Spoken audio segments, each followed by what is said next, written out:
2 ദിവസങ്ങൾക്ക് മുമ്പ് കൊല്ലത്ത് നിന്നും ഒരു പെഞ്ചുകുട്ടിയെ കാണാതാവുന്നു. ഏതാനും നിമിഷങ്ങൾക്കുള്ളിൽ തന്നെ ഒരു KSRTC കണ്ടക്ടറുടെ അവസരോചിതമായ ഇടപെടലിലൂടെ കുട്ടിയെ രക്ഷപ്പെടുത്തുന്നു. അങ്ങനെ ആ കുട്ടിക്ക് രക്ഷകനായി മാറിയ കണ്ടക്ടർ അനീഷ് ഇന്ന് നമ്മളോട് അദ്ദേഹത്തിൻ്റെ അനുഭവങ്ങൾ പങ്കുവെക്കുകയാണ്. നമ്മളിങ്ങനെ കുട്ടിയെ രക്ഷിച്ച ഒരു വാർത്തയുമായിട്ട് താങ്കളിപ്പോൾ തിളങ്ങി നിൽക്കുകയാണ്. അപ്പം എങ്ങനെയാണ് ആ കുട്ടി അവർ തട്ടിക്കൊണ്ടു പോവുകയാണ് എന്നൊക്കെ മനസ്സിലാക്കിയത് എങ്ങനെയാണ്? അതോ ഇനി അതിന് മുമ്പേ യാത്ര ചെയ്യുന്നതിനിടയ്ക്ക് മനസ്സിലായിരുന്നു? ഇല്ല, അങ്ങനെ ഒരു സംശയം ഉണ്ടായിട്ടില്ല. അപ്പം നമുക്ക് അങ്ങനെ ഉള്ളൂ, പ്രത്യേക സംശയമൊന്നും തോന്നിയിരുന്നില്ല. ആദ്യമേ ടിക്കറ്റ് എടുക്കാൻ ചെല്ലുന്ന പറഞ്ഞ മുമ്പ് തന്നെ കുഞ്ഞിൻ്റെ അടുത്ത് വന്ന് കാലെ കെട്ടിപ്പിടിച്ചുകൊണ്ട് എന്നെ നോക്കുകയൊക്കെ തന്നെ ചെയ്തുകൊണ്ടിരിക്കുക. സാധാരണ ഒരു കൊച്ചു കുഞ്ഞുങ്ങൾ വന്ന് നോക്കുന്നതല്ലേ. അപ്പോൾ ഞാൻ ആ നാടോടി സ്ത്രീയോട് ചോദിച്ച് എവിടെ പോകാനാന്ന് ചോദിച്ചപ്പോൾ ഇവർ വായിലൊരു എന്തോ ഒരു ദ്രാവകം വെച്ചിട്ടുണ്ട്. അപ്പോൾ അവർ പറയുന്നത് നമുക്ക് വ്യക്തമാകുന്നില്ല. അപ്പം ഞാൻ ചോദിച്ചു, തൊട്ടടുത്തുള്ള സ്റ്റോപ്പുകളെല്ലാം പറഞ്ഞു നോക്കി. ഇതൊന്നും ചെങ്ങന്നൂർ, തിരുവല്ല, കോട്ടയം ഇതൊക്കെ ചോദിച്ചു. ഏറ്റവും ലാസ്റ്റ് തൃശ്ശൂരാണെന്ന് ചോദിച്ചപ്പോൾ അവർ തലയാട്ടി. അപ്പം പൈസ എടുത്ത് തരുമ്പോൾ ഒരു 220 ഒരു 10ൻ്റെ നോട്ട് 50 രൂപയാണ്. അപ്പം ഞാൻ പറഞ്ഞു തൃശ്ശൂർ വരെ പോണേ 250 രൂപയോളം ആകുമെന്ന് പറഞ്ഞപ്പം അവർ അല്ലാതെ ഇങ്ങനെ നോക്കി നിന്ന്. അപ്പം ഞാൻ വിചാരിച്ചു ഒരു പക്ഷേ അടുത്ത എവിടെയെങ്കിലും ഇറങ്ങാനുള്ളതാണ്, ബസ് മാറി വല്ലതും വന്നേ. കാരണം അന്യ സംസ്ഥാനത്തുനിന്ന് വരുന്നവരല്ലേ, അവർക്ക് ഇത് ഭാഷ മലയാളം മനസ്സിലാകത്തില്ല. അതുകൊണ്ട് അപ്പോൾ അവിടെ ഇരുന്നോളൂ, ഞാൻ അടുത്ത സ്റ്റോപ്പിൽ ഇറക്കി വിടാമെന്ന് പറഞ്ഞു. തൊട്ടടുത്തെന്ന് പറഞ്ഞാൽ കൊരമ്പാല എന്ന് പറഞ്ഞ സ്ഥലത്ത് മാത്രമേ ഉള്ളൂ അതിൻ്റെ സ്റ്റോപ്പ്. അപ്പോൾ ശരി, അവർ തലയാട്ടി കാണിച്ചിട്ടപ്പം നമുക്കന്നേരം ഒന്നും സംശയമൊന്നും തോന്നുന്നില്ല. ഞാൻ തിരിച്ചിങ്ങോട്ട് തിരിയാൻ നോക്കുമ്പോഴും കുഞ്ഞ് പോകുന്നില്ല. കുഞ്ഞ് പോകാതെ എന്നെ തന്നെ നോക്കി ചിരിച്ചുകൊണ്ടിരുന്നിട്ട് എൻ്റെ മെഷീനിലൊക്കെ പിടിച്ചു. ഞാൻ മെഷീനൊക്കെ ഓഫ് ചെയ്തിട്ട് കുഞ്ഞിനെ ഒന്ന് കാണിക്കുകയൊക്കെ ചെയ്തു. അപ്പോൾ ഈ സ്ത്രീ കുഞ്ഞിനെ പിടിക്കുന്നുണ്ട്, അങ്ങോട്ട് വലിക്കുന്നുണ്ട്. അപ്പോൾ അന്നേരം നമുക്ക് ഡൗട്ട് തോന്നില്ല. അപ്പം ഞാൻ ചുമ്മാ ചോദിച്ചു, മോളുടെ പേരെന്തുവാ? അപ്പം മോളുടെ പേര് പറയുന്നു.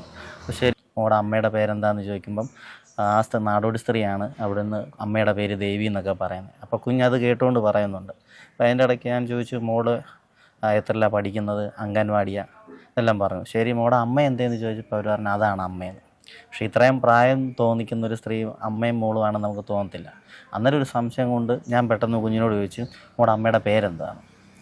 അപ്പോഴാണ് ആ സ്ത്രീ കുഞ്ഞിനെ നോക്കിക്കൊണ്ട് തന്നെ, കുഞ്ഞിനെ പിടിക്കുന്നുണ്ട്, അപ്പോഴും എൻ്റെ അടുത്തു നിന്ന് വലിക്കുന്നുണ്ട്. പക്ഷേ കുഞ്ഞെന്നെ കെട്ടിപ്പിടിച്ചുകൊണ്ട് തന്നെ നിൽക്കുന്നത്. കുഞ്ഞിന് മറ്റൊരു ഭാവ വ്യത്യാസമോ പേടിയായിട്ടൊന്നുമല്ല, കുഞ്ഞെല്ലാവരോടും സഹകരിച്ച് നിൽക്കുന്ന പോലെ ചിരിച്ചുകൊണ്ട് തന്നെ എൻ്റെ അടുത്ത് തന്നെ നിൽക്കുക.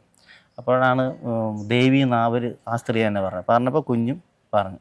അന്നേരം എനിക്ക് സംശയം അയച്ചപ്പോൾ ഞാൻ ചോദിച്ചു, അതെങ്ങനെയാണ് നിങ്ങൾ മലയാളം സംസാരിക്കുന്നു, കുഞ്ഞ് അവർ തമിഴ് സംസാരിക്കുന്നു, കുഞ്ഞ് മലയാളം സംസാരിക്കുന്നു, അന്നേരം ഇതെങ്ങനെ ശരിയാണെന്ന് ചോദിച്ചപ്പോൾ അത് ഞങ്ങൾ മലയാളം സ്കൂളിലാണ് പഠിപ്പിക്കുന്നത്. അങ്ങനെ ശരി, അങ്ങനെ ഉണ്ട്, ഏത് സ്കൂളാണെന്ന് പറയുമ്പോൾ അവർക്കറിയത്തില്ല. ശരി, നിങ്ങൾ തമിഴ്നാട്ടിൽ എവിടെയാണെന്ന് ചോദിച്ചാൽ അതും അറിയത്തില്ല. ഞാൻ ഈ ഇൻഡസ്ട്രിയിലൊക്കെ അത്യാവശ്യം വണ്ടി ഓടിച്ചിട്ട് പോയിട്ടുണ്ട്. അപ്പോൾ എനിക്ക് തമിഴും അത്യാവശ്യം സംസാരിക്കാൻ പറ്റും. ഞാൻ അങ്ങനെ സംസാരിച്ചപ്പോൾ അവർ മറുപടി ഒന്നും തരുന്നില്ല. അപ്പോഴേ എനിക്കൊന്നുകൂടെ നല്ല സംശയമായി.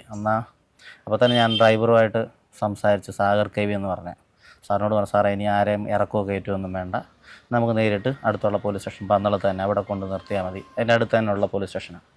അവിടെ സ്റ്റേഷൻ്റെ മുമ്പിലായിട്ട് തന്നെ വണ്ടി നിർത്തി ഞാൻ ഇറങ്ങി ചെന്നപ്പോഴത്തേനും ഒരു പോലീസ് ജീപ്പ് വരുന്നുണ്ട്, അതിനകത്ത് SI ഉണ്ട്. ഞാനപ്പോൾ അവരെ പിടിച്ച് നിർത്തി ഞാൻ സംസാരിച്ചു, സാറേ എനിക്ക് ഇന്നൊരു സംശയമുണ്ട്, ഒരു സ്ത്രീയാണെങ്കിൽ തമിഴിൽ സംസാരിക്കുന്നു, കുഞ്ഞിനെയാണെങ്കിൽ മലയാളത്തിലാണ് സംസാരിക്കുന്നത്, ഇവരമ്മയാണെന്ന് പറയുന്നു, എന്നാൽ എനിക്ക് സംശയമാണ്.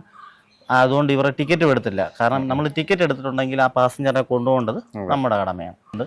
അവരെ കറക്റ്റ് സമയത്തിനുള്ളിൽ നമുക്ക് എടുത്തുകൊണ്ട് പോകണ്ടേ. അങ്ങനെ ഞാൻ പറഞ്ഞു, സാറേ ഞാൻ ചങ്ങനാശ്ശേരി ഡിപ്പോയിലുള്ള എന്തെങ്കിലും ഇതുണ്ടെങ്കിൽ അന്നേരം പറഞ്ഞാൽ മതി, ഞങ്ങൾ പോവാമെന്ന് പറഞ്ഞിട്ട് പിന്നെ അവിടെ SI ഏൽപ്പിച്ചിട്ട് ഞാൻ പറഞ്ഞു, സാറേ എനിക്ക് റിസർവേഷനുള്ള വണ്ടിയാണ്, തൃശ്ശൂരിന് പോകേണ്ടതാണ്, പാസഞ്ചേഴ്സ് എല്ലാം അങ്ങോട്ട് പോകുന്ന സ്റ്റോപ്പുകളിലെല്ലാം വെയിറ്റിംഗ് ഉള്ള.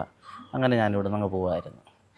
പിന്നെ ഏറ്റവും ലാസ്റ്റ് വൈകുന്നേരം ഒരു 5 മണിയൊക്കെ ആകുമ്പോഴാണ് ഞങ്ങളുടെ ATO യൂണിറ്റിൽ നിന്ന് വിളിച്ച് പറയുന്നത് ഇന്നുപോലെ സംഭവം ഉണ്ടായി, അതിങ്ങനെ ആയിരുന്നു എന്ന്.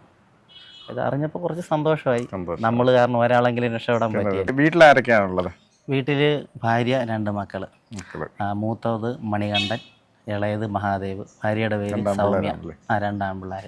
അത് രണ്ടാമത്തെ കുട്ടി എന്ന് പറഞ്ഞാൽ ഈ കുട്ടിയുടെ അത്രയും തന്നെ ഉള്ളതാണ്.